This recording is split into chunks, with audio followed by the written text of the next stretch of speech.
दोस्तों, जंग के बीच में तुर्की क्या कुछ कर रहा है कुछ समझ नहीं आ रहा है। जहां बड़े बड़े ऐलान जो हैं तुर्की के राष्ट्रपति रजब तैयब अर्दोगान द्वारा किए गए और ये बताया गया कि साहब देखिए कि हमें छेड़िए मत वरना हम ये कर देंगे, हम वो कर देंगे। हमारे सब्र का इम्तिहान जो है वो इजराइल अमेरिका ना ले। और जब वाकई में करने का समय आया तो आज तक तुर्की जो है कोई बड़ा कदम इजराइल के खिलाफ नहीं उठा पाया है। और जब पूरी दुनिया की नज़र जंग पर टिकी हुई है तो तुर्की एक अलग ही ट्रैक पर जाकर के निकल चुका है, जहां तुर्की के अंदर जो है एक अलग ही जंग शुरू हो गई है, जहां तुर्की में इस वक्त दंगे छिड़ चुके हैं। और दंगे के बाद जिस तरीके का ऐलान किया गया है रजब तैयब अर्दोगान द्वारा वो वाकई हैरान कर देने वाला है। जहां संकल्प लेते हुए ये कहा गया कि हम सीरियाई लोग जो शरणार्थी हैं, जो हमारे खिलाफ संघर्ष रच रहे हैं, षड्यंत्र रच रहे हैं, उनके खिलाफ बड़ी कार्रवाई करेंगे और हम जो है सीरिया के अंदर उन्हें पूरी तरीके से ख़त्म कर देंगे। वहीं सीरिया के राष्ट्रपति बशर अल असद द्वारा भी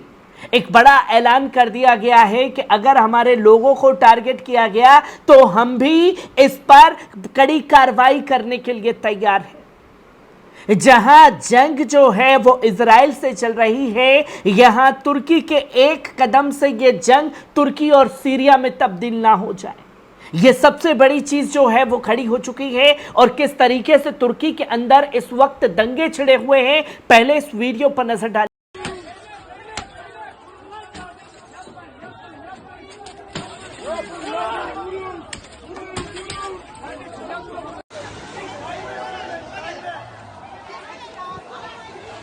आपने देखा कि किस तरीके से तोड़फोड़ और आगजनी जो है वो देखने को मिली और ये जो दंगे छिड़े वो एक गलती की वजह से छिड़ गए,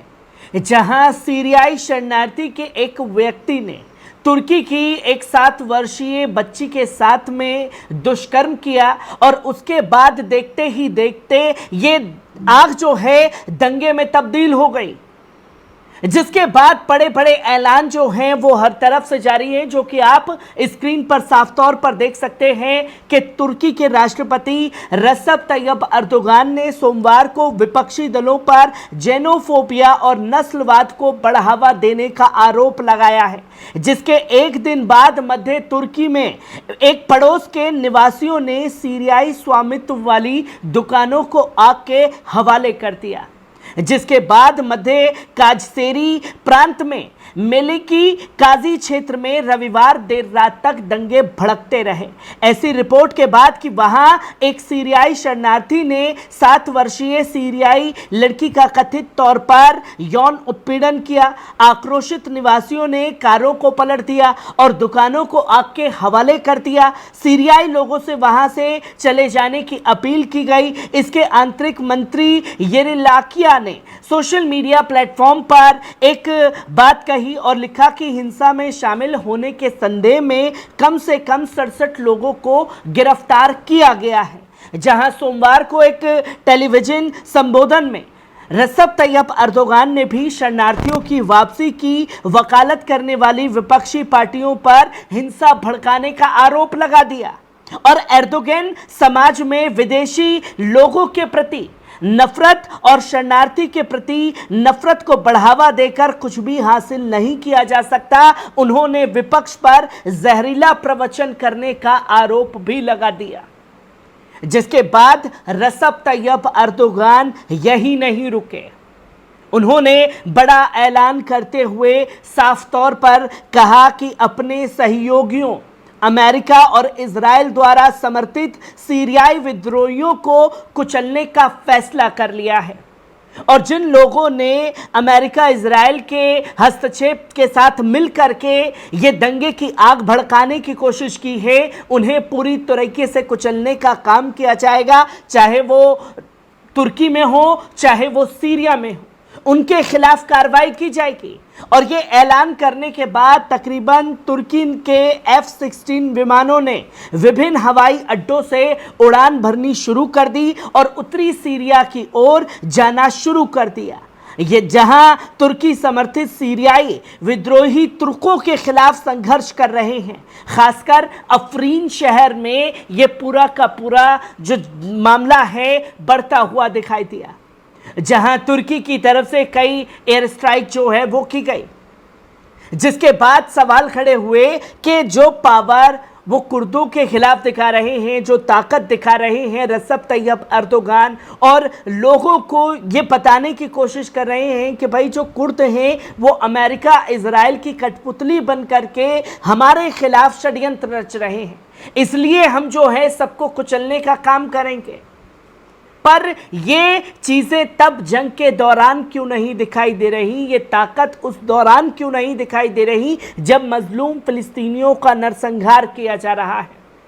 और जब ये हमले तुर्की की तरफ से किए गए, रजब तैयब अर्दोगान की तरफ से ऐलान किया गया, तो वहीं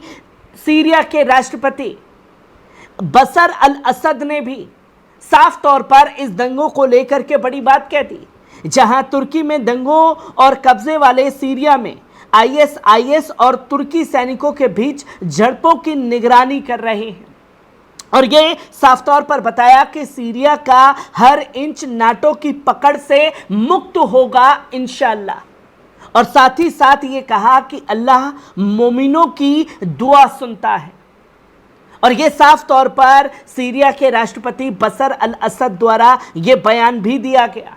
जिसके बाद एक खलबली जो है वो खास तौर पर मची हुई है, जिसका नक्शा भी पास किया गया और बताया गया कि इस मुद्दे पर तुरंत जांच शुरू की गई है। हालांकि बाद में हमारे नागरिक इस क्षेत्र में इकट्ठा हुए, उन्होंने ऐसे रवैये से अवैध कार्य किया जो हमारे मानवीय मूल्यों के अनुकूल नहीं है, और सीरियाई नागरिकों के घरों,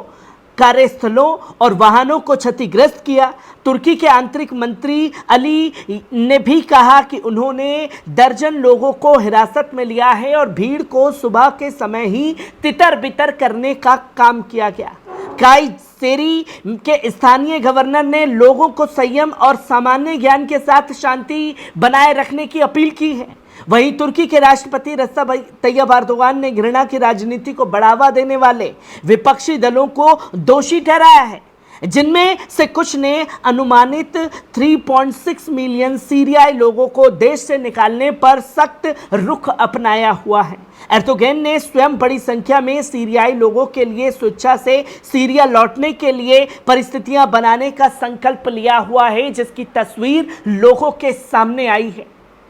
पर जंग के बीच में तुर्की के अंदर दंगा भड़कना कई सारे सवाल खड़े करता है, और सवाल ये भी खड़े हो रहे हैं कि आखिरकार रजब तैयब अर्दोगान जंग के दौरान क्या कुछ चीज़ें साबित करना चाह रहे हैं जिसका किसी को कोई अंदाज़ा नहीं है, जो बिल्कुल ही समझ से परे जाते हुए दिखाई दे रहा है।